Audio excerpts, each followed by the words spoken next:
This attachment to results. For example, a startup founder very attached to his new organization or a new setup that he or she invests, and there are VCs and shareholders running behind you. So how do you actually detach yourself? Any Vedic principle or a technique? I am a leader versus leadership is my dharma, is my accountability. Brahma karma samarabhe. When we say that, so I am creating this.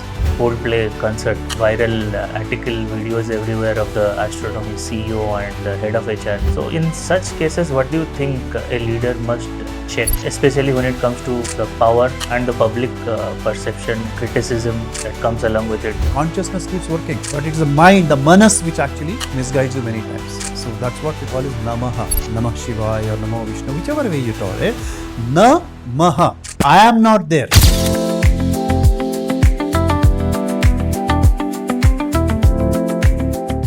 So today's conversation is about how our Vedic philosophy, our ancient timeless wisdom has to offer to today's business world. And our today's guest has a deep experience in both corporate world as well as spiritual study. So welcome Kanak sir to TFM. So you have had a very long and rich experience in corporate life. So how did you get into this? Translating Vedic insights into boardroom and sales strategy. Good question. But I think that was there in the family. So it runs into the family for us. So both my grandfathers were into Vedic traditions and Vedic teachings, so which naturally flowed through my parents, and then it comes to me.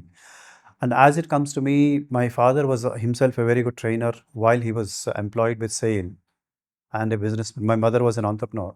So these were the people who were responsible and played a very important role in infusing spirituality into day-to-day life, especially in terms of my business. Okay. So they are the ones who are my Adi Gurus. Okay. And I also had the opportunity through them to meet several gurus, different paramparas. And as I went into the different paramparas and had insights from various gurus, so they are the ones again who had given me insights, okay, how spirituality can actually be, spirituality doesn't necessarily mean that I have to take a kamandal and go into the deep meditation into Himalayas, but in my day-to-day life, I would, through the To karma, integrate basically. how would I integrate into a day-to-day business? So that's where it comes from. Okay. So can this be taught? Vedic philosophy can be taught, or is it through spiritual practice that anyone can learn? It's a combination. Initially, you need to learn, and more importantly, it has to be, some of the things have to be initiated by the gurus. Once it's done, then yes, you need to practice it. Mhm. So that comes to spirituality, but when it comes to the awareness that spirituality can help me in my journey of business or leadership, so do I need to do some practice, spiritual practice continue, or without spiritual practice, I can still get the philosophy, the context, and use it? See, I think most of the people have asked me this question, and what is important to understand is spirituality is not outside your work or it's away from your life. It's a part and parcel of the life where we always do. Spirituality, the fundamental thing is how conscious are you about it, how aware are you about it, and many people have spoken in many formats into it. Like, and even if you are attending some awareness classes, to consciousness classes, to mindfulness approach, these are all spiritual approaches. Now, this is not something which is outside your life or something away from your work. It's a part and parcel of the work. It's just that how aware are you, how conscious are you, and yes, a little bit of knowledge and little bit of insights into how they are connected. If you are able to do that, that can be very well integrated. Oh yes. So you have written, I was going through a lot of articles, and you have written a lot about how our tradition or traditional festivals can offer a lot of learning to leaders and business growth. So you can have some insights into that, like Ugadi and Ram Navami. Recently, I was going through the articles that you have written. Leaders can learn a lot from these festivals. Absolutely. See, even if you look at Sankranti, Sankranti is harvesting.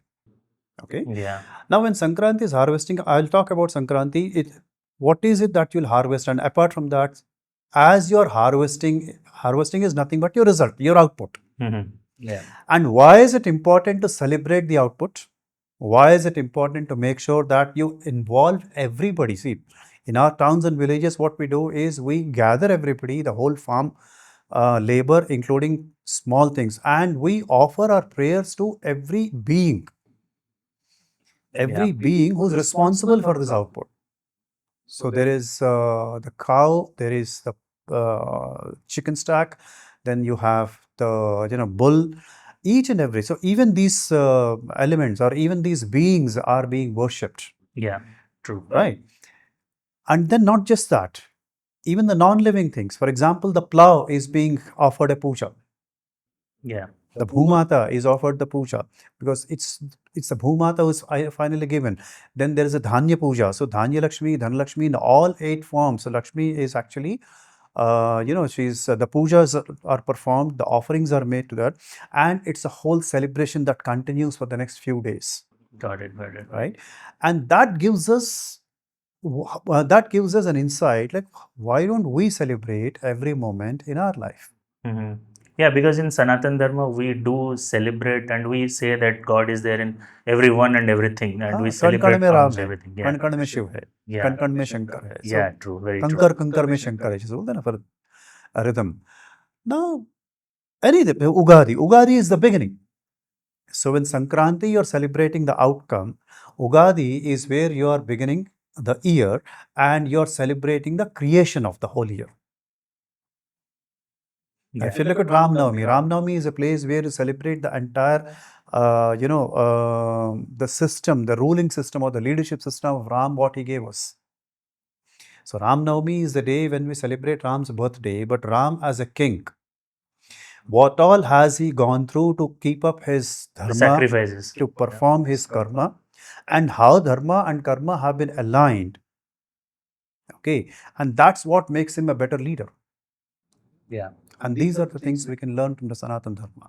So every festival, every day simply says that, every element in this universe is a part of our life, is a part of this divinity, and everybody and anything can be celebrated and can actually be offered a prayer to. Mhm. So, what's the significance of chakras in leadership development?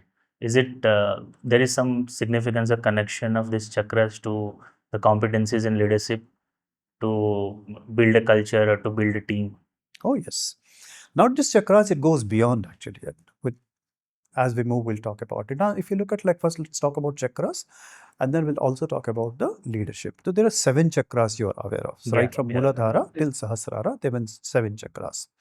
So that's one aspect of it. Second aspect is if we talk about the leadership.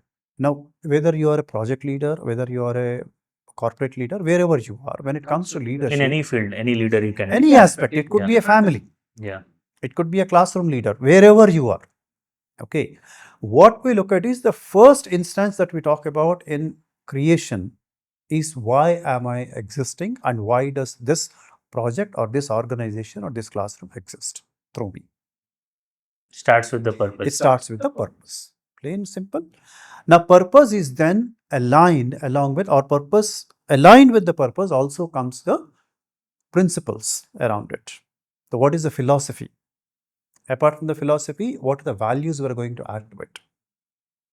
Now, when we create the purpose, also important is the purpose not for me, but the purpose is for the whole universe, and the purpose is for the larger perspective, where we speak about all the stakeholders are taken care of in this purpose.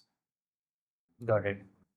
Right? For example, if I'm starting a business, so in the business, who are the people who are involved into it? So, what is the purpose? How does it help me? How does it help my customer? How does the purpose fulfill to my vendors? How does the purpose fulfill to my, collaborators? How? Okay, each and everybody, from my own team members to my employees. So each and everybody who's part and parcel of this business. Yeah. How does the purpose fulfill and what does the purpose give to them? That's where it begins. Many leaders don't spend time to get this clarity on purpose, I guess. In my experience, I have seen many leaders. I mean, it's true and it's not also true. There are people who are doing it fantastically well, but most of the people, as you rightly say, the purpose, vision, mission, values, these are all some good writings on the walls. Yeah, especially the values. In my experience, having conducted so many core values workshop in organizations, there's a gap between the everyday action practice versus what is preached. It might be in the employee handbook. Okay, these are our values or a danglers hanging on the wall, but still They have to. When you are at a crossroad and you don't know what to do, where that decision making should be connected to the values. I look up to the values and decide what to do. Should I Right. take left or right? But hardly it is being practiced. Because they're not connected, they're not aligned into it. Okay, so we'll talk about that. So how the chakras actually help you do that. Okay. Now, we talked about the values, we talked about the ethics, we talked about the purpose, philosophy, etc. Now, the second step is what is it that you want to achieve out of this? So, what is your vision? What is your mission? Mhm. And what are the goals you want to achieve? What are the objectives you want to just? That's one aspect of it.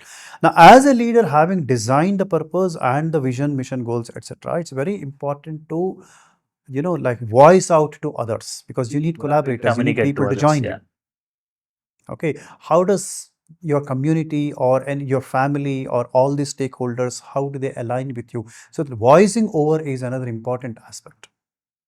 Yeah. And in the voicing over, also important aspect is how boldly you put forth your goals, how courageously you put forth your goals. Are you like putting it as are you courageous enough to actually have a larger goals and a larger purposes, or is something stopping you, something limiting you from setting up the larger goals? Now, having said all this, the next step is to actually identify and get the resources. Now, resources in every form, Yeah. people resources, money resources, things, whatever is required for that, all the resources are For the there. business, yeah. You need so many kind of resources. Yeah. Now, after the resources come, how do the resources flow? So that's where we come with the SOPs, structures, Yeah. etc., etc. What needs to be done with what? Basically, resource management and resource development. Resource management, flow management, everything comes into this. So the resources need to flow from one level to the other. Yeah, true. Otherwise, they get stagnated most of the times. Now, once this is flowing, the next important part is getting into action, which is execution. So if That's you look at, critical.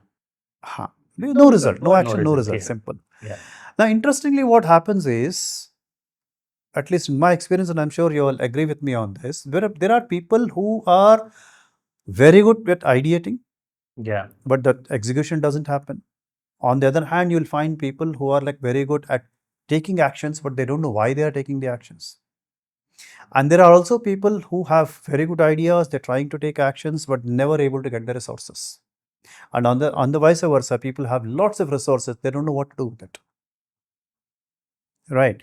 Now, any of these things which are not happening now, look at, I'll always call for, okay, identify your chakras, how clean are they? How pure are they? What is the energy level in them? Right.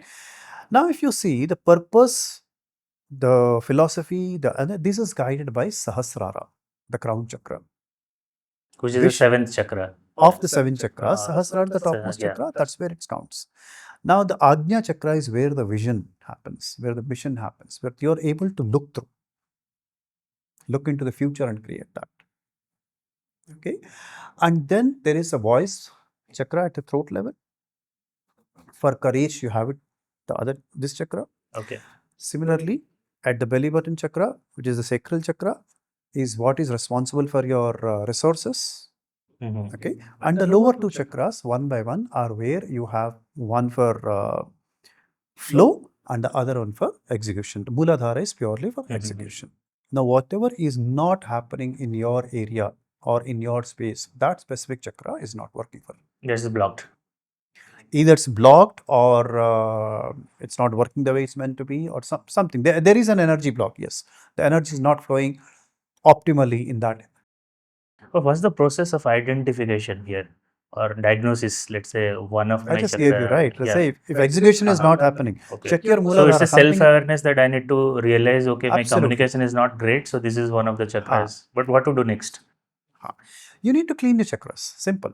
You need to organize your chakras. Now, for cleaning the chakras, you need to go through a healing process. Now, there are several healing processes available. Okay. Okay. But I would always recommend go through the healing process along with a guru. Let's not try to do it ourselves because guru knows it better. Somebody who's already practiced it, who has done it for so many people. And there are certified healers. There are like practicing healers available today. Okay. Now, healing the chakras happens in several ways. It's through mantras, it's through energy flow, energy transfer, there are various ways. Now, interestingly, if you look at, as per the Vedic traditions, there are Each and everything, as I said, is related. Yeah. Now let's take music. Now when I say music, I'm not talking of the noise in the name of music. I'm talking of pure music. Okay. Now how many notes are Classical Indian music or any Carnatic classical music? music, whether Western or Indian, Okay. it's the same. Now how many notes are there in music? 7. 7. How many chakras? The 7. major chakras? 7. So Mooladhara and Sa are aligned into it. The Sa, Ri, Ga, Ma, Pa, Dha, Ni, 7 chakras. And now, even if you are able to vibrate or do a Brahmaranadam or do simple Om, add the vibration of Sa, that specific chakra gets impacted and it opens up the chakra. Okay. Interesting. Right? The second, if you look at the 7 colors, the Vibgyor. So violet is on the top, red is on the bottom.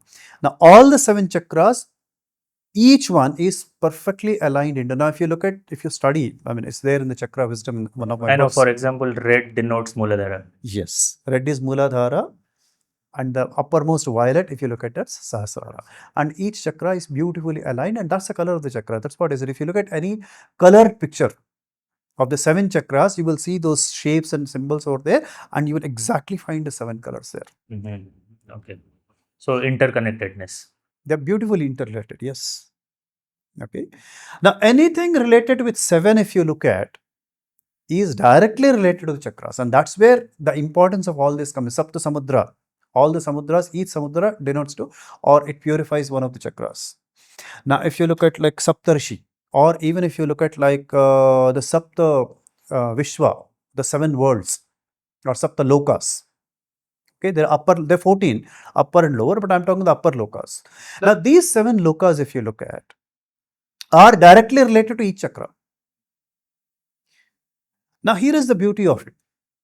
So, bhuhu, bhuvaha, suvaha. So, om, bhuhu, om, bhuvaha, om, suvaha, om, maha, om, janaha, om, tapa, om, satyam. That's the part of the Gayatri mantra. And that's where it comes from, where say, if you are able to chant the Gayatri mantra, right, that's the mother of all mantras and shlokas. Yeah. Because it clarifies your energy right from the scratch. It's very powerful It's mantra. the Yeah. most powerful mantra. Right? And chanting Gayatri Mantra, one important factor is that needs to be initiated by a guru again. It's not that I have heard it, so I read it, or I have heard it so many times, like Yeah, I can you speak mean it. No, if that's not the someone way. mispronounces, there might be ill effects of it. Not just mispronouncing, it has to be one, pronunciation, yes, is very important. Two, the tune is very important. At a specific scale, it has to be chanted. Apart from this, the guru has to initiate it. The mantra, it's a bija mantra. So, Bija mantra. So, without initiation, you should not go So on. it has to. So when I say initiation, what, like, when we put the seed into the fertile soil, we check the soil levels, we check the fertility levels. We don't put or a farmer never puts bija into just like that. So the guru will actually prepare you physically, mentally, emotionally, spiritually, and then give the mantra to you. Preparedness also from the energy perspective. From the energy perspective, and all the 4 aspects of energy has to be prepared, and then the mantra is implanted in you, and now you can chant the mantra. So, I didn't get, sorry, 4 aspects of energy. What is Physical, mental, emotional, and spiritual. Okay, these are the 4 aspects of energy. Okay, got it. That's where the Yajñopavitam, when it comes in, or Upanayana karma comes in, right? That's what happens in that. So Upanayana karma is where this pratisthapana or the inclination happens for the Bijakshara. That's a complete process. Okay. And so what the guru does or a priest does is he actually instills it, he prepares you right from the beginning, and then he puts the seed into it. Okay. That needs to be done. That's very, very important. It's not like I know this mantra, so I can chant go it. on It's and not about chant knowing. it. No. Yeah, got it. So, what is one blind spot that, in your experience, you have seen in most leaders, especially in India? A blind spot in terms of? What is that they can't see out of all the competencies or the need to build a team, to scale up a business? What is something that they don't understand or they don't get it, most of the leaders? The correlation between this itself is a bigger challenge. So when you're building a team, for example, let's see, I mean, the beauty is another way which we look at guru. So let me actually explain the 4 varnas related to chakras again. Okay. Okay, and if you look at, there are 5 elements. right? The 5 elements are also aligned in the body itself. Panchabhuta. So lowermost element or the heaviest element is the earth. Earth. Above that is water. Above that is fire, air, and space. Space. Right. Now look at your chakras. At the Mooladhara chakra is your, or I'll simply, I mean, it may sound a little awkward. You have to excuse me for that, but then that's the reality of it. So when you are excreting, what is getting excreted or what is getting coming out of your body is solid, heavy. Above that is liquid, water element. Earth, water, fire, air, and space. So the 5 elements, if you look at, are earth, then water, then it comes fire, then it comes air, and then comes the space. Now look at. So you're excreting heavy earth element, then water element. At the belly button, you have Jatara, Agni. Okay, and then at the lungs place, in this chakra, you have the air, and above this is all space. Am I clear there? Now, where you have the space, people who are strong in the space or people who are strong in the upper elements or upper, chakras, that's called the Brahmana Varna. Brahmana Varna. Then you have Kshatriya Varna. Then you have Vaishya Varna. Then you have Kshudra Varna. Right. Now, Brahmana is somebody who is stronger in ideating. Ideation is strong. Ideating, Capability is strong. purpose. To figure out the purpose. Right. But execution is where a Kshudra does. So, all the elements of execution are directly related to Kshudra. Vaishya is a resourceful person. Are you getting it? And this protection to courage, to voicing over, etc. is where the Kshatriya dharma is coming up. Now, each person has an immense strength, which is inborn strength, a natural talent. Now, many people I come across, now I'm not talking about the political system. The caste system and all. No. I'm talking about but the somehow varnas. it is diluted. I mean, this is how it looks like the Vedic wisdom is lost, and somehow it is diluted to the varnas. When we speak about, we relate it to caste. No, that's, I'm not talking about the caste system. I'm talking about your strength. Yeah, let's keep that aside and then. Absolutely. There's no political issue in this. Okay. It's not even religious. It's pure science that we are looking at. Okay. Now, everybody has an inborn talent. Now, that's where a guru identifies. When I say he prepares you for that. So, there is guru on one side who says, no, that recently I was hearing somebody, I'm a converted Brahmin. I smiled at him. I say, every Brahmin is converted. Nobody is born as a Brahmin. So, how do you become a Brahmin is when you go through the Upanayanam samskaram. Okay. And then you undergo the 12 years of Brahma Vidya under a guru, is then you start practicing Brahmanism. Okay. Without that, you still not. Just because you're born to a Brahmin father doesn't make you a Brahmin, or a Brahmin mother doesn't make you a Brahmin. Not by birth. No.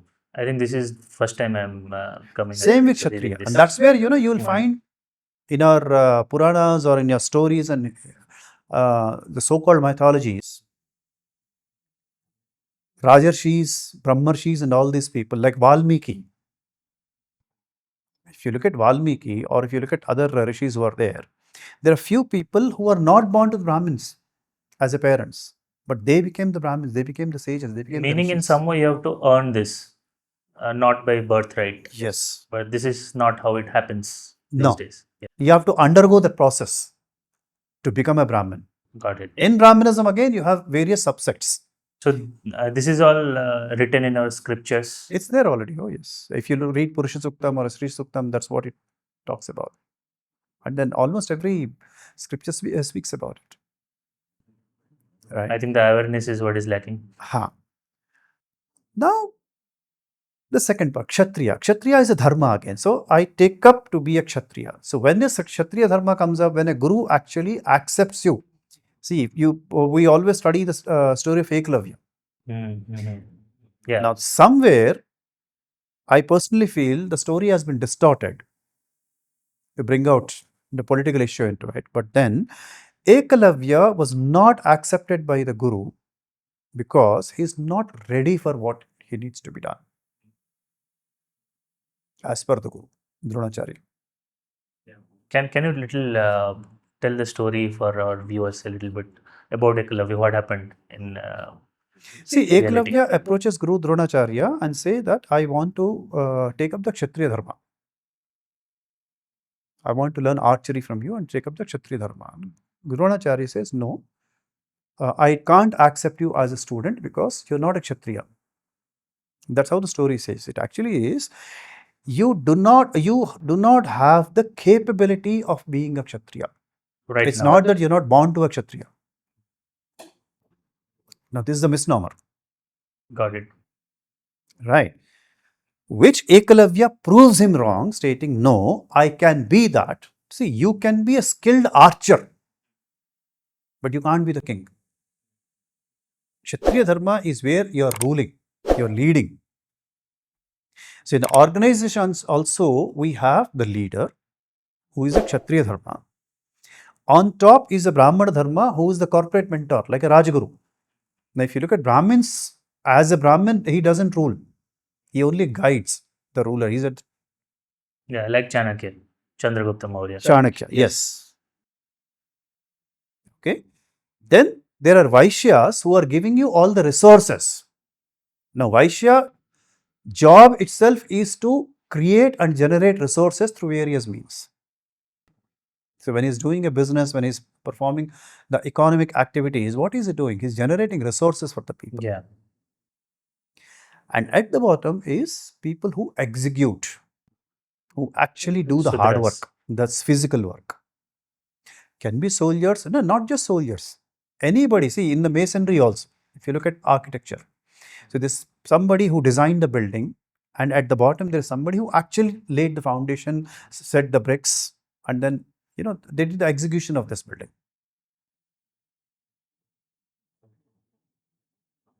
Right?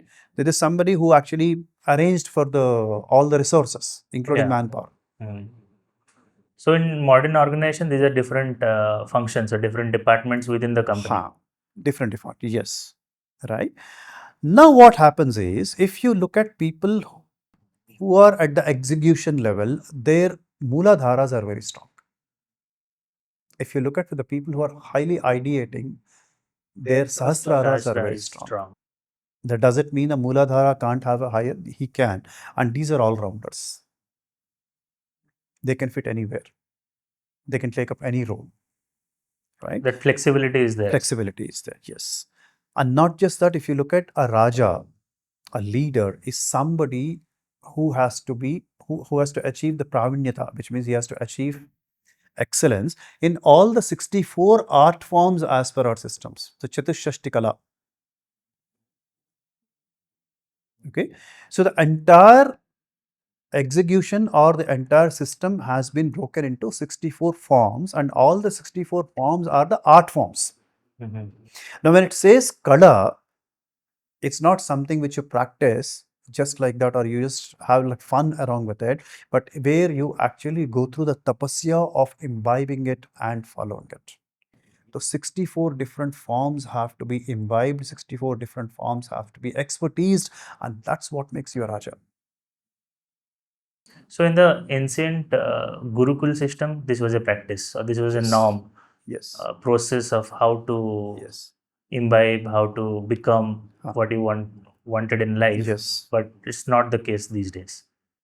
It's not, unfortunately, yes. But how do we spread this awareness of Vedic philosophy and scriptures There are into? a lot of people who are already doing it now. If you look at a lot of the spiritual gurus are But already the scale doing is still very limited, very low. It takes time. It can't be done in a day or two. Now, that's what it is. There's a lot of spiritual gurus, like if you're Sri Ravi Shankar to Sadhguru to all these people, they're already doing it. They're doing the best jobs. Yeah, Isha does leadership events. Likewise, I mean, I have had opportunity to visit some of these ashrams, and there are people who have been doing it for a long time, and there are people who are doing it. Now, some people are good brands, they're marketing themselves very well, but there are some probably who are not marketing it so well, but they're also doing it. So whoever is possible. Now, if you go to YouTube and listen to some of the people, Like my guru, I follow Master CVV and Master EK, okay, who are like not in this on this planet right now. But then I have been following their teachings, I have been following their discourses and taking actions from there. So whatever I learn, because my father is the one who actually introduced me to that Okay. parampara, Guru Sishya parampara. He followed Master CVV and Master EK. So even my Yajñopavitam and the Upanayana karma happened Okay. through His Holiness Master EK. Mhm. Now, there are a lot of people from his clan also who are making, like Nanduri Srinivas talks a lot about, he speaks in Telugu, of course. I mean, he's a software engineer Okay. working in Bangalore. But listen to his videos, there's so many who's talking about. Now, similarly, there are a lot of people who are already doing this.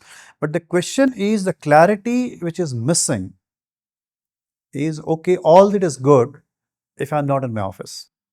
All that is good when I retire. All this is good when I grow old, maybe 60 plus, and then Okay. that's weak.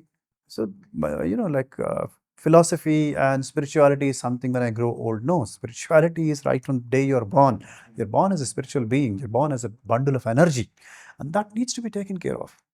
Not as a It's sideways not as hobby. one of the ways, it's the life, it's the Has way, to be in it's the a way of mainstream. life. That's Yeah. it. Within that, everything happens. You can't keep away from it. And uh, I haven't been able to meet him, but then His Holiness Osho Rajneesh, if you read his books today, wonderful things. And there also he mentions the same thing. Because end of the day, it's a way of life. And that's what is going to give you success in every aspect of life. The spirituality can't be a different aspect.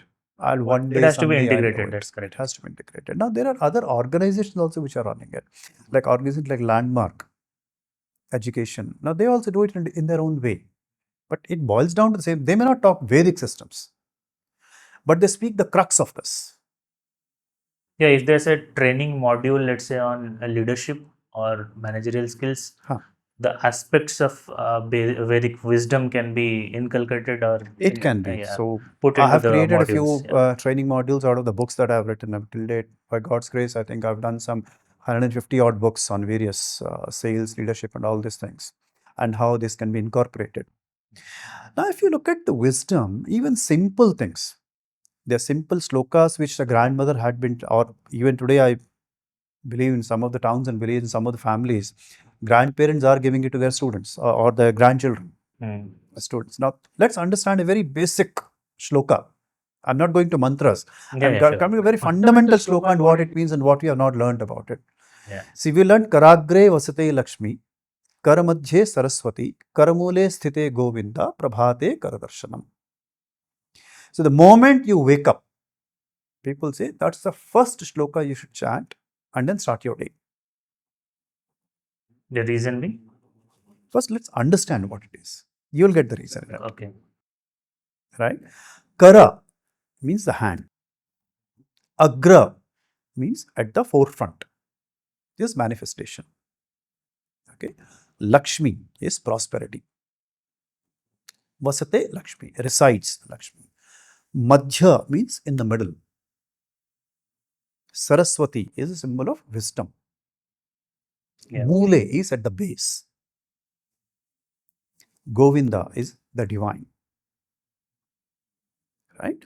Prabhate Karadarshanam. The moment you wake up, first look through your hands. Now, symbolically versus the reality, there is a little difference in this. Now, many people say, okay, look at your hands, say, have a pranam, and then walk away. And there are children who ask me, like, sir, हाथ को pranam karoge, तो what will you get? I said, no, that's not the way it is. Kara, your hands represent the actions also.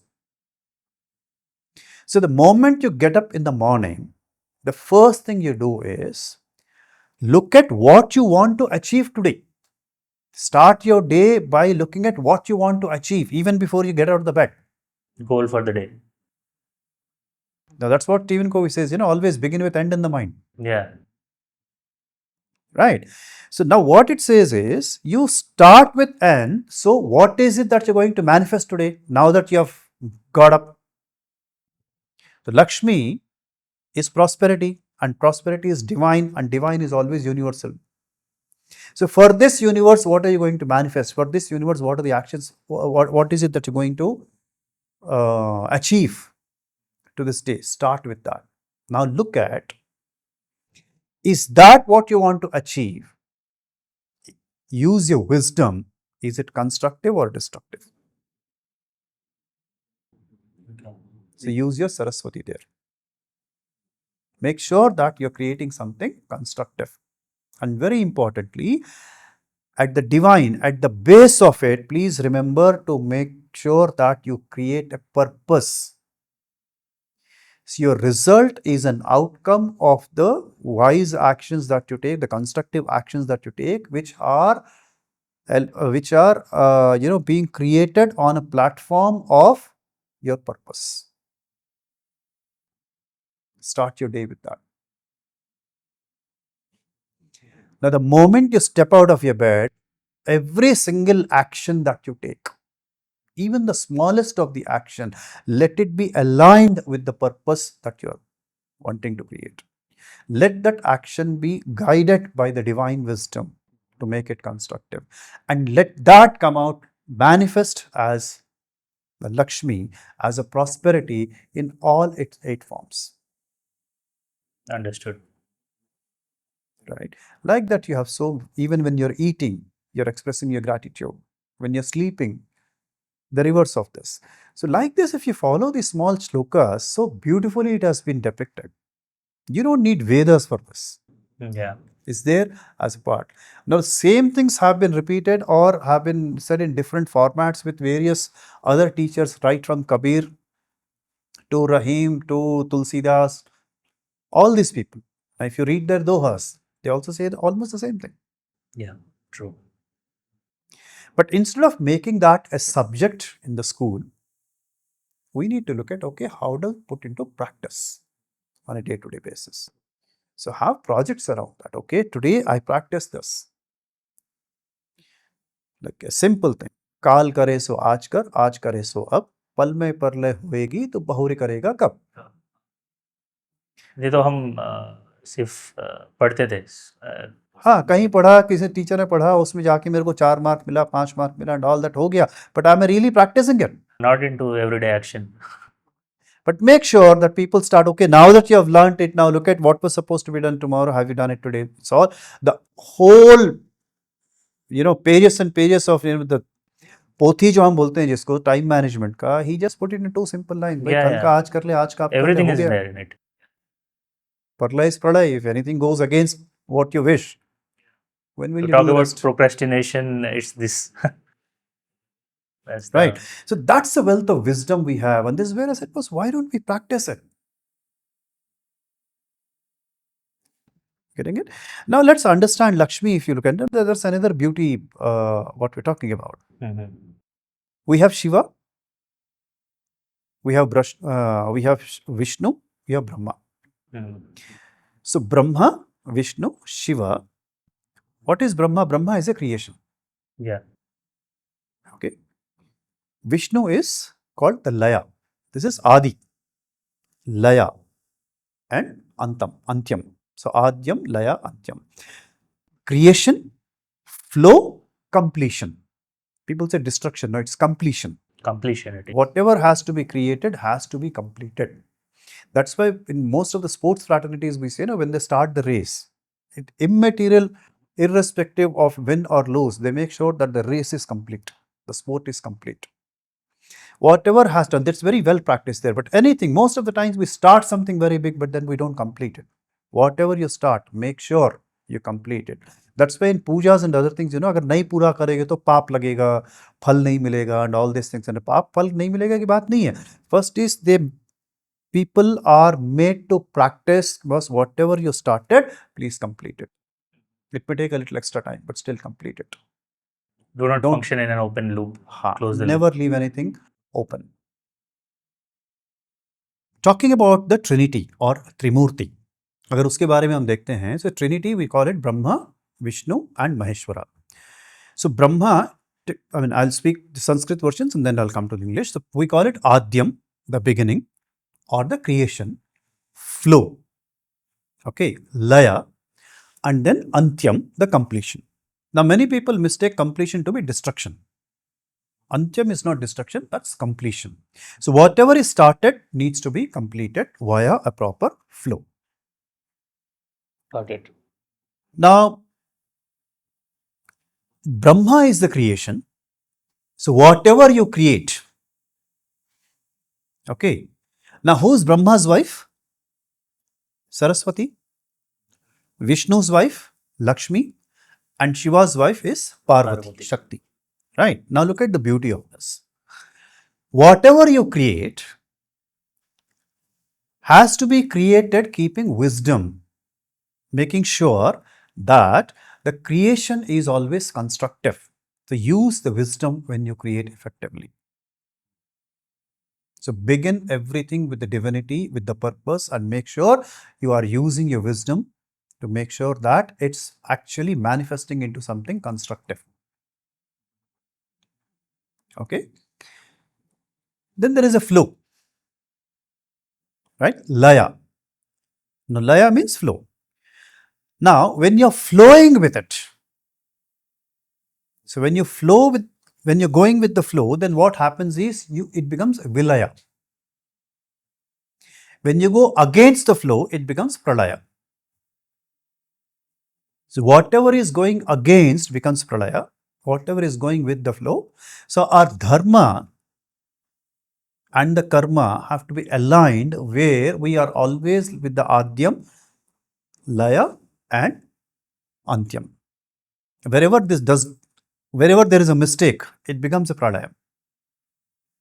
You got the whole game? Yeah, got it.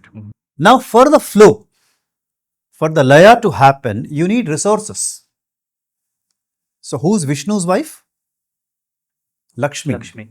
And Lakshmi exists in 8 forms. So, these are the 8 forms of resources which include Santana Lakshmi. Now, Santana Lakshmi doesn't mean children. Santana Lakshmi, Raja ka Santan Praja hai. Okay. So, Santana Lakshmi also means the human resource. Right? So, you need Dhana Lakshmi, money. You need Dhanya Lakshmi, which is you need the proper food. Right? Jaya Lakshmi, Vijaya Lakshmi, Aishwarya Lakshmi, Santana Lakshmi, Gaja Lakshmi. So, if you look at all these Lakshmis put to Adi Lakshmi, sorry, I missed one. Okay, if you look at all these Lakshmis, the resources or the the required items in your entire thing exists in 8 different forms, and you need all of this. Yeah, true. Right? And somebody has to generate this also. That's where the Vaishya that we spoke about comes in. Yeah, that's again the interconnectedness. Okay. Now comes whatever has been completed, whatever is job is done, it needs to come to a logical conclusion, is what we say. That it has to be completed. Now, when I say completion, okay, whether it's success or failure doesn't matter. Here comes the attachment and detachment. And what happens is, I achieved something, I get attached, I'm there. I did not achieve something, I get attached, I'm still there. And that's how people. By any which way you still get attached with the results. Right? And completion is all about being totally detached from what has happened. Unless we become detached from this, you can't create the new. But in everyday practice, especially in sales, you come from sales, the long years of experience in sales.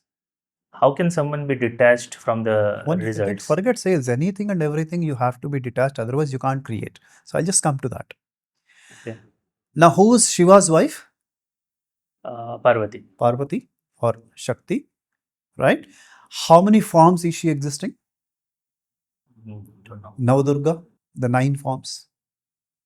Now, if you look at each form, is where she takes up a different form to get us detached to whatever we are attached. And Shakti in every form has killed an asura. Yeah. What is that asura? Stagnant energy. Asura is nothing but stagnated energy. Energy has to flow. in a specific direction. When it is not flowing or flowing the opposite direction, it becomes pralaya. So who's giving the pralaya? The demon. So where is the demon? It's not out there, it's within. Yeah, it's the energy. I mean, maybe we see of Rakshasas as a manifestation, but it's an energy. It's in us, our own self, right? So where is it coming from? When you get attached. So now Vedic system says you need to get detached and move on. But we are stuck there, or we are getting, so the moment I say, okay, yesterday I won this award, or yesterday I did this. Where is yesterday? In the reverse flow. That's an attachment. The energy is stuck. That needs to be completed. Move on to the next one. Now look at the puja vidhanam, the basic puja vidhanam, where either we do it on special occasions or somebody does it every day, or when a pandit does it for us, whichever way it is, it always begins with an intention, Sankalpa, Sankalpa. Yeah. right? And always the entire puja vidhanam happens, and it always ends with, the puja always ends with a completion. The full cycle of it. Yeah. Full cycle. Now look at, before the Sankalpa, what does the pujari do, or what do you do? If you are a regular follower, or if you do the puja every day,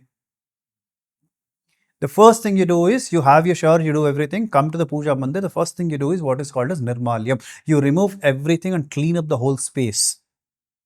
That's the first task we do.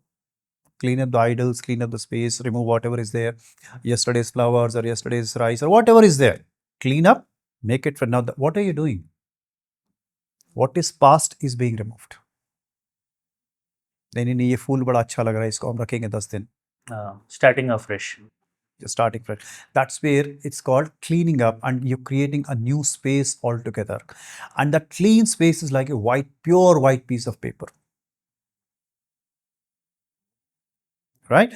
Now, if the paper is completely white, what can write on it? Anything you wish to write can be written. Yeah. But if something is already written, you can't write, you hardly have a space. So that's what creation always happens in, from completion. You create a whole new space. Now you create what you want to create, right? And then start the flow. So in your intention comes, there are steps again. Whom are you creating for the Sankalpa? What does it say? I'm just taking a short form of it, okay? Now, what is the Sankalpa all about? Promise that you make to yourself. Promise that you make to yourself. Yes, it's a Reaffirming declaration. Reaffirming your goal. Reaffirming, declaration. But for what? Now, if you understand this very carefully, who is doing it? I am doing it. Okay, I take this up as a Brahma Karma. So that's kind of an oath. Brahma Karma Samarabhe, when we say that, so I am creating this. The creation, the karma of the creation.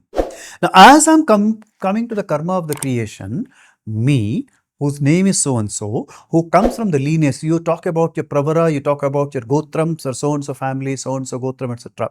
And then you say, where are you right now? Jambudvipe, Bharatavarshe, Bharatakhande, Mero, Dakshina Dikbhage, Sri Salasya, Vaivye Pradeshe, Krishna Godavari. So for this, okay. Yeah. So you give your address. This is where I am right now, like your Google pin today. From this place, I declare what? That I am doing, performing this puja. For what? Now this is where the purpose comes in. Dharma, Artha, Kama, Moksha. चतुर्विध फल सिद्ध्यर्थम. किसके लिए? मेरे लिए, मेरे घर वालों के लिए, पूरे प्रपंच के लिए, सर्वलोक कल्याणार्थम. क्या मांग रहा हूं मैं? क्षेम स्थैर्य धैर्य विजय अभय आयु आरोग्य.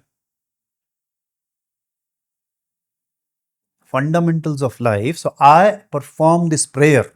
I am beginning this prayer to invoke all these things for the entire universe, where the universe can move along with this. Now, when I say universe, everybody is included. A person who's performing the puja is included. A person who cannot do that is also included. Okay, for this gentleman, I am doing this. For the whole universe, I am doing this. and who all, for every being I am doing this. And then you Ishta Devata, jo bhi hoga, Lakshmi Narayana Prityardham, Hanumat Prityardham, Sri Krishna, Lakshmi Krishna Prityardham, whatever you talk about that. So you're invoking God also, and you're saying that godliness in that also has to have all these things, and I am performing this puja right away. You set the whole intention and then you start the flow. Got it. पूजा में मैंने सुना है, I think विश्व का कल्याण हो, हाँ अधर्म का विनाश हो, हाँ दे से इट हाँ ड्यूरिंग द पूजा, तो पुजारी बोलते हैं. हाँ, तो सुना है. और उसमें बोलते हैं ना ममा करिए आप, हाँ तो हाँ, मैं, पहले बोलते हैं संकल्प लो. हाँ now I am able to connect. Right. और उसमें आप देखेंगे हम पांचों एलिमेंट का इस्तेमाल करते हैं, कभी पानी से हाथ धो रहे हैं तो कभी उसको पी रहे हैं, जो भी है. So these are the different energies that you are imbibing in yourself. Okay, so coming back to this attachment to results, especially in sales. हाँ For example, a startup founder, हाँ very attached to his new organization or a new setup that he or she invests, and there are VCs and stakeholders, shareholders running behind you. So how do you actually detach yourself? Any Vedic principle or a technique, what he or she can do to go through the highs and lows of the startup thing, you know? क्या कर सकते हैं वो? अभी जैसे बताया, इसी को अप्लाई करना है. One is when you're starting a business, if you're clear about the purpose and if you have created a higher purpose, you will be having a very good process into it. Because the whole process is based on the purpose and the value system that you began with. Now, when you're talking of the value system and the purpose, we also discussed a few minutes back when I said, purpose for whom? This business is being started for whom? For me, for my family, for my stakeholders, which include the vendors, the suppliers, the clients, the people who are working with me, the people who are not working with me, the people who are indirectly connected, the people who are directly connected. Now, when we include everyone, okay, now what happens is I'm including in this business I'm working towards, okay, there are people who, for example, you know, I eat food every day to keep myself healthy. And if I'm healthy, I'm able to fulfill this purpose. So that farmer who's producing the food is also a part of my purpose. That cow which has given me the milk is also a part of this purpose. So you include everyone.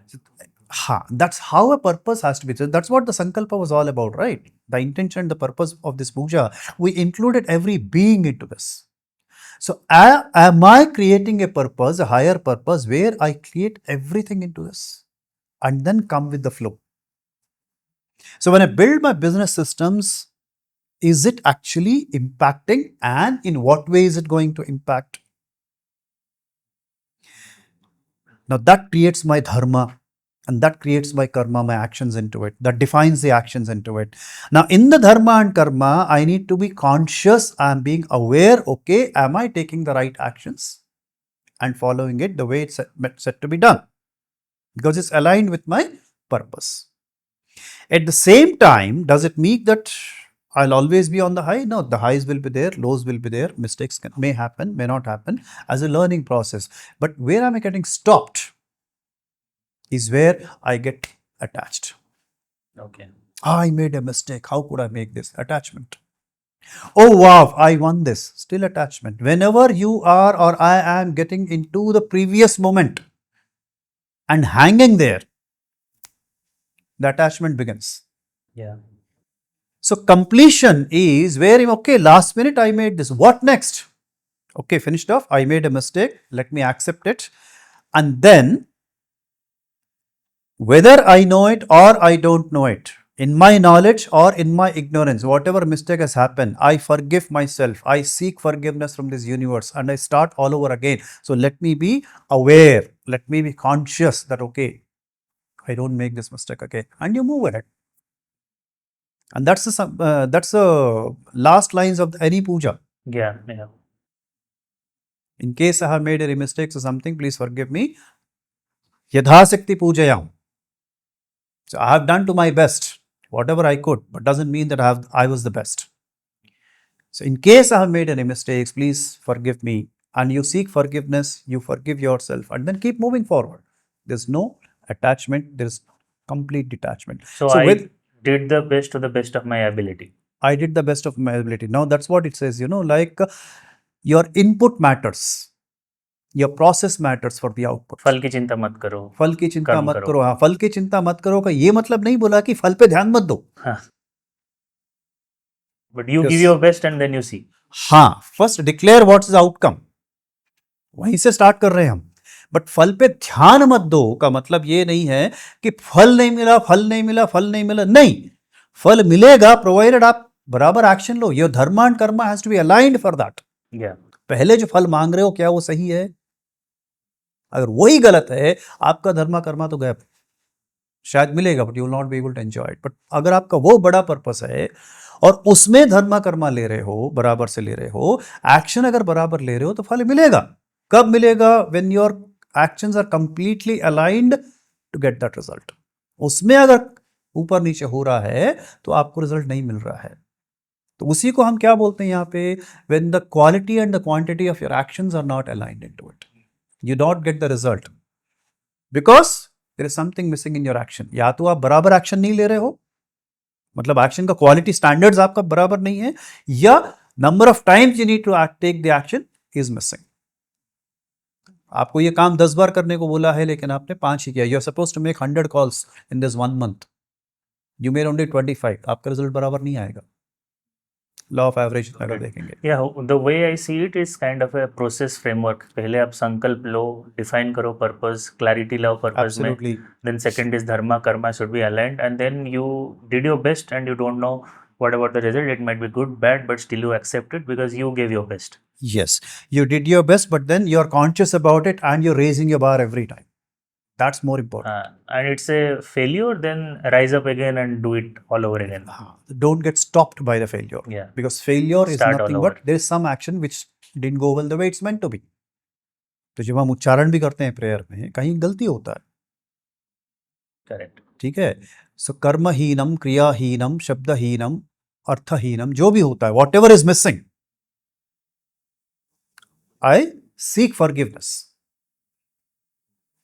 मेरे action में कमी होगा, मेरे declaration में कमी होगा, मेरे उच्चारण में कमी होगा, कहीं तो कुछ कम पड़ गया है, भगवान मेरे को माफ कर देना। ठीक है? मंत्रहीनम, क्रियाहीन, जो भी हो रहा है, जो भी जहां भी मेरा कम जा रहा है उसको मुझे माफ कर देना, मैं माफी मांगता हूं। But with this I complete this and the next time you start all over again with the next puja, with the next action immediately. Got it. What about ego? How to dissolve ego as a leader? Oh, what is ego? Ego is kind of a self pride, or when it comes, you derive ego from your own. It might be job title, it might be because you have built something. So now I have gathered Because all the I have built something. Yeah, So it's all I in it. The moment the I factor comes in, there is ego. Simple.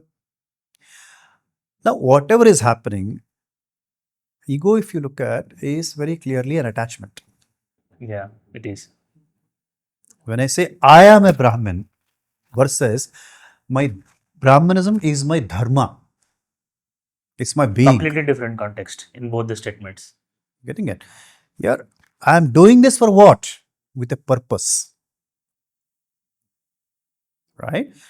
So, I am a leader versus leadership is my dharma, is my accountability. The world does not exist or does not come to an end because of me or my absence. I am a part and parcel of it. The moment I look at, okay, this is happening because of me, that's my ego, and my ego is my attachment. I'm attached either to the result, I'm attached either to the position or some place which is. Today I'm in the seat, tomorrow I may not be in the seat. Somebody would have replaced me. Why not? So it's just the awareness, you mean, to So recognize that I am attached. Absolutely. So that's what we call as namaha.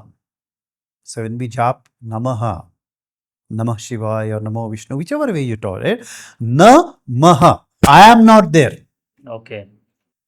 Who's driving me? It's a purpose which is driving me. So where am I? Nowhere. इसी को हम बोलते हैं मैं निमित्त मात्र हूं. I am Yeah, only, Mahabharat के beginning में Krishna. every place it says, I am only a nimittam. You know, Krishna doesn't say that I am the one who is doing it. I said, as a God, as a Lord, don't worry, you do your actions. Arjuna को वही बोलते ना, आप अपना action लो ना, मैं देख रहा हूँ बाहर क्या हो रहा है. अगर आपका एक्शन बराबर अलाइंड है, फैंटास्टिक. अगर अलाइंड नहीं है, if you look up to me, I'll guide you. और ये होता है हमारे साथ हमेशा. एक्शंस में consciousness keeps working, but it's the mind, the manas which actually misguides you many times. कभी भी कोई काम जा रहा है, क्या मैं सही जा रहा हूँ, क्या हो रहा है, for a moment it will keep hitting you somewhere, but most of the times if you are aware of it, we'll take actions.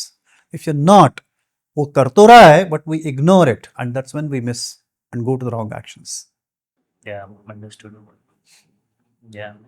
So we recently, you must have heard about this Coldplay concert. Viral article videos everywhere of the astronomy CEO and head of HR. So in such cases, what do you think a leader must check, uh, especially when it comes to the power, the position that he or she is in, and the public perception, criticism that comes along with it? So how do you see that? Okay, I'll What should repeat be what I done? said Yeah. a little while ago. Again, purpose, and in the purpose, we discussed like how everybody has to be taken care of, who's directly and indirectly. Everybody is related. The common public is also related. There may not be a direct impact, as in the farmer who grows the rice, and then I eat that rice or the wheat, and then I produce the result. He is also impacted. So my actions are my karma, have to be aligned with the dharma, and any action or inaction which is not aligned is going to give me this different result. Now, what is happening is in the entire process, me being in a responsible position where I am taking up the responsibility, how people look at me also matters. What do people think of me also matters, because I am no more one, I am a representative of a larger being. As an organization, as a forum, as a business, I'm a representative. So which means my action, my karma and my dharma is being represented, or rather I am representing maybe thousands of people. So the way look up to me is the way look up to 1,000 people behind me. Right. Now, if I'm aware that what is the repercussion of my action over there, so if I'm aligned to the purpose, the ethics and values, and abide by that, and I count every single action, what words I use to speak to you, what language I'm using it, what kind of words are coming out, what kind of meaning is it bringing out, what actions I'm taking, every small thing, because the higher we grow, the more people look at us. Yeah. So you Right. need to be responsible for your actions. Responsible not for my actions alone, but responsible for the repercussions of my actions, responsible for the results which come out of the action, which will include what people think, what people assume. So that has to be a part of my dharma and karma and the outcome. So when this is taken care of, I'll be all the more conscious. If this is not taken care of, and unfortunately, what people look at is, okay, I am a leader in this organization, right? That's my role. But outside the organization, I'm nobody. It doesn't work that way. राजा राजा होता है, प्रजा प्रजा होता है, पंडित पंडित होता है, wherever he goes. It's in my being. Right. Now, if that awareness and that consciousness is working, it's not about the relationship. It's about where is it happening, what is it happening, how can it impact, that amount of accountability and responsibility. See, Ram and Sita, if you look at, why did he send Sita away to, he didn't accept Sita after she came back from Lanka. It was not his decision. He was also taking care of the entire praja, how they would look at it. What could be the impact on them? Is it going to impact their day-to-day life, their thought process? He stood in that space of responsibility and took an action. The decision was made from there. Personally, he trusts her. But Yeah. for the overall public, the entire kingdom for which he is responsible, he has to operate from that level. And that's when he said, okay, you stay away from me and you can come back later. That's a leader's decision. It's a leader's Comes decision from the lens of accountability and responsibility. guided by his dharma and karma. Yeah. Absolutely. Yeah, guided by dharma. That's the correct. They also say yatha raja tatha praja, or in other words, leading from the front. Any Vedic principles that we have, how a leader can lead from the front by example. Yadha Raja Tatha Praja is, if you understand the way the Raja is, that's how the Praja is. Because, as I said, a Raja or a leader is representing a body, is representing an organization, is representing a forum or a project, whichever way you look at. The way others see the Raja or the project leader is the way they look at everybody involved in this project. That's the आज vibe of the team. You mean that's the culture. आज अगर हम देख रहे हैं, even our own Raja, Mr. Narendra Modi, Honorable Prime Minister of the country, the kind of respect, the kind of command he looks at is not his own. It's about Bharat that he talks about. Yeah. The way he represents The country, or the way he represents any function. When he goes to various countries, or today he's in assembly in the parliament or wherever he is, it's not Mr. Narendra Modi speaking. It's the 140 crores of people who's being represented by one single person. Yeah. So today when you and I walk to any country, we reap those benefits because of him. The respect you and I will get there is not because we did something. It's because he did something for us. That's accountability. Now if you look at the Yadha Raja Tatha Praja, the way he represented, the way he behaved is defining our virtues, what we get, what we don't get over here, and the vice versa. If he is not being respected,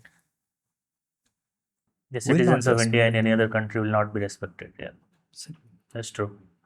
Right, and that's why Ramayana or Mahabharata or any scriptures, if you look at, are still being respected. The people in Ram Kal mein ye hota tha. Krishna ke zamane mein ye hota tha. Why do we speak that? Or people were like this in that Yuga, Treta Yuga or Dwapar Yuga, people were like this. We don't know them. Yeah. But where are we drawing the reference or the inference is from Krishna's behavior, from Ram's behavior. Yeah, from the ethos and values of those the leaders. leader. Yeah, true. Right? It's been so thousands of years. But one person represents the whole Yuga for us. Yeah. So that's where it says Yatha Raja Tatha Praja. It's not like Raja अगर ऐसा है तो प्रजा का भी उसी दृष्टिकोण से देखा जाएगा. Got it. तो राजा ही अगर ऐसा है तो उस दृष्टिकोण से प्रजा को भी देखा जा रहा है. Right? बट राजा को बना कौन रहा है? प्रजा. तो हर चीज राजा पे इफेक्ट नहीं. तो यथा राजा तथा प्रजा is half of it. But यथा प्रजा तथा राजा also. Because if the praja doesn't hold him accountable,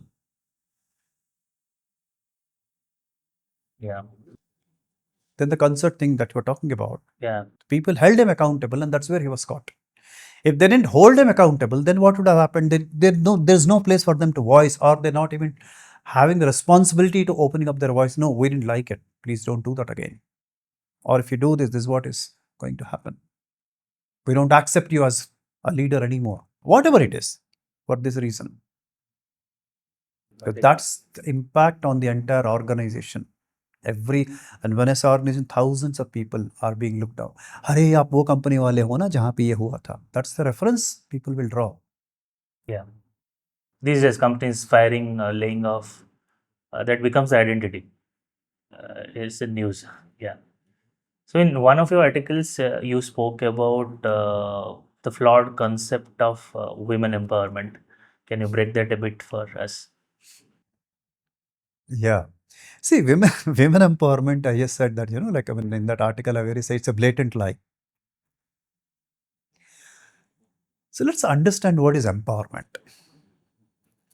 Empowering means giving power to something, right?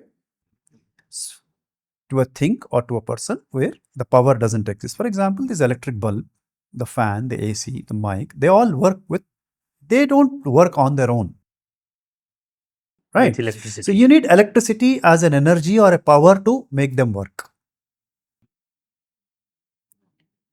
So what is the power needed? Electricity. So you give electricity for them to work. But have you ever heard of giving power to or giving electricity, the electricity or giving the power to electricity itself? You don't energize. The electricity exists as a power. Power is generated, right? And when we say generated, it's only changing the form because energy can neither be destroyed nor Nor be created, nor created. destroyed. Yes. Yeah. It can't be conserved also. It only changes the form. As simple as that. Now, when you're saying women empowerment, what we are trying to say is, woman, you don't have the power, so we will give you the power. That's more patriarchal. That's a farce, actually. And I mean, is a woman who's working for this, Yeah. right? Now, in our scriptures, if you look at, women has always been looked upon as a Shakti of divinity or the embodiment of Shakti herself. So, woman is the power, and you're trying to give the power itself. Yeah. When you are the power and you are lighting up this universe, how can I give up power to you? Yeah. They're a source of creation. You are at the source of it, right? And until we work towards realizing this part of it, because you are the power, you are the one who's, energizing this universe. Empowerment will never be successful because in empowerment, you're first saying that no, you don't have the power, so I have to give you the power. You're belittling a woman. That doesn't work that way. So, as per our scriptures, that's why we always kept women on the top. When you say when you say she's pujaniya or she's a mata, and she's a creative power. So, if you look at anything which is creating, like dharti is a mata, nadi is a mata, right? Anything which creates has been given the power of has been given the worshipping place of that of a mother. And then you say that women don't have power. And I somehow don't align with this concept at all. And that's why I said, no, Got it. Got it. women is the power and you have to be with that. That's it. Accept that fact. You rightly mentioned, patriarchal. It's only the men who, with all their ego and with all their, Oh, they don't have power. suppress, Let's give them. Yeah. suppress them. And in the process, the woman got suppressed and she accepted to be suppressed. But the moment she unleashes and she realizes that she is the power and we don't work towards it, the universe will not flourish. It The could be a way, result of our last couple of centuries where the women were really suppressed hmm, in terms of their power. That's an inception to this. That's why the talks hmm, of women empowerment. But yeah, that's true that they themselves are the power. They're a source of creation. absolutely. So should not be held like okay, we need to power them. See, we spoke of Sanatan Dharma, we spoke of wisdom is feminine, Yeah. prosperity is feminine, Lakshmi. Power itself is feminine. What are all these? Energies, right? And how many Kanya pujas do we do? How many, like every form of puja that we have, we involve the woman, that Yes. feminine power to it, because Yes. that's a Indeed. divine power. In Sanatan Dharma, women is always kept at a top. She's Yeah. above the rest, True. right? What can we learn from Yudhishthir? What can we learn from Yudhishthira? You're getting from Vedic to Mahabharata. Yeah. Okay. So a lot of leadership lessons I feel that we can learn from characters from Mahabharata. See, Yudhishthira, if you look at, he was always following the dharma, right? Except one place where his karma was not aligned to dharma. Which one is that?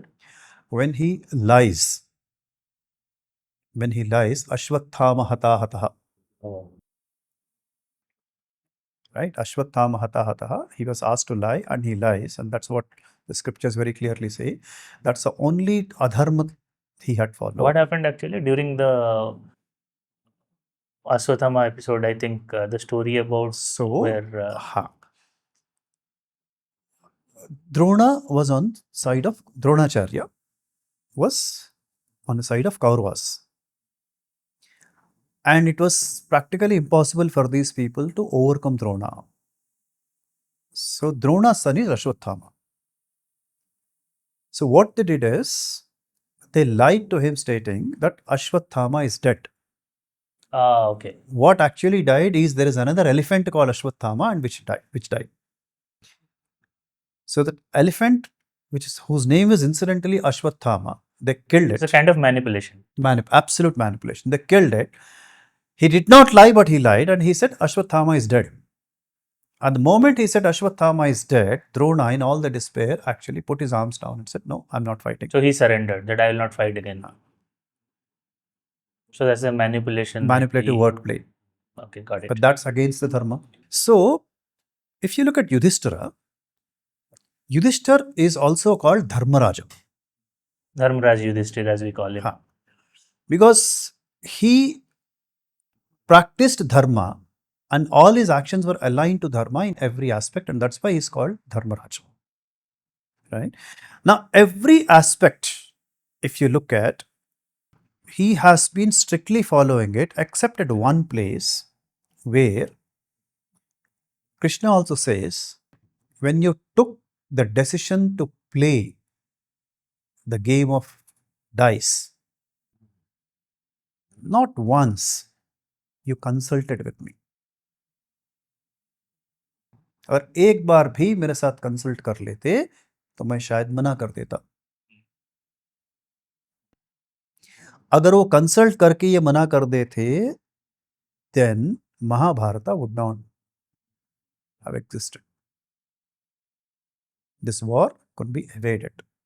And that's what I said sometime back. Sometimes you get those, suddenly that intuition comes in and we don't listen to it.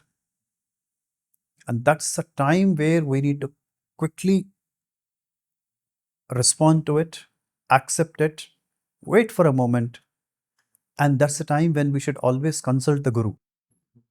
कुछ नहीं करे तो ध्यान में बैठो, थोड़ा सा analyse कि वो सही है, गलत है, क्या हो रहा है, and let that intuition work for ourselves. And the right thoughts. It's a decision-making process. It's a decision. It's a fishbone process or whatever you call it. But then that intuition plays a very important role.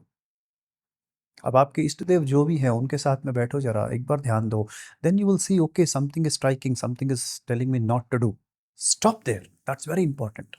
And that's one point Yudhishthira missed. And when he missed it, Mahabharata happened. प्रलय हो गया था वहां पे. Right? But otherwise, if you look at, like, every single action of us is aligned with his dharma. Righteousness and ethics. And that's one thing which every leader has to follow. It was listen.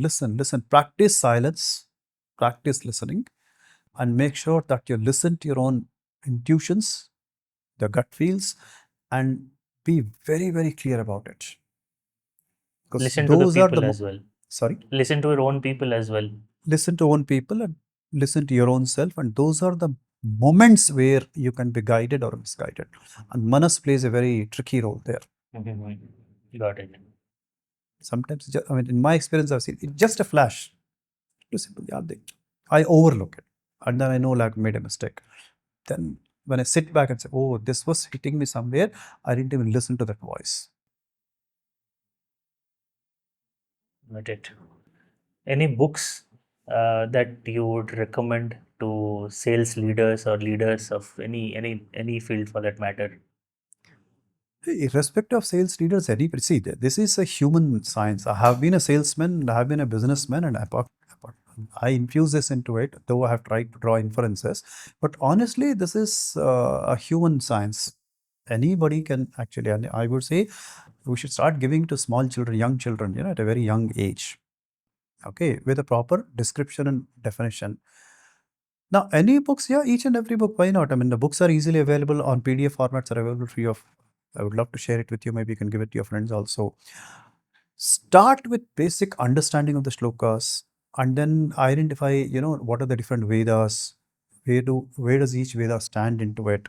Then there are Vedic schools which are going in. So, and there are a lot of people like Sadhguru or Sri Sri or Ramana Maharshi or all these people have actually worked. Ramakrishna Paramhams, if you go to Ramakrishna Matam, you'll find those books where they have actually simplified the Vedic systems and given to us. Number one. Number two, look at the Upanishads. Have them very clearly. Okay. These are the books which I always recommend, or start with Mahabharata, start with Bhagavad Gita. If nothing else, start with Ramayana. But are there any books which translates the learnings from Bhagavad Gita to leadership development or leadership Most of the books courses? written by these gurus are there. I mean, Mhm. Bhagavad Gita in real life Mhm. or Bhagavad Gita in day-to-day practice. There are plenty of gurus available. I mean, I'm a tiny droplet in the ocean itself, like, I mean, but there are so many people who already worked on it. Plenty of books are there. I would say just visit any of the library or the bookstall. Even ISKCON bookstall has so many wonderful books. I've recently come across a book where it's written for teenagers. Like, it talks about like Gita in the day-to-day life, right? How you can apply Gita every day. And there are discourses which many people are working on it. Right now, I think my landlady actually, her name is Sita. We call it Sitaka as Didi. So she's actually running uh, a Gita lessons, where she actually is helping you practice and chant the shlokas in a proper way and gives you the meaning of it and how you can apply it on a day-to-day basis. So there are books, there's search for YouTube, plenty of them. ISKCON has books, Sadhguru has books, Sri Sri Ravi Shankar has books, Master EK has written wonderful books. He has 18 volumes of Bhagavad Gita where he talks about and how you can use it in the day-to-day life. Generic way. Okay. So thank you so much, Most Kanak sir, my for pleasure. sharing the time, wisdom, and the insights with us today. I think this is very insightful for all the listeners and viewers. Thank you so much for joining TFM Thank today. you. Thank you for giving me this wonderful opportunity.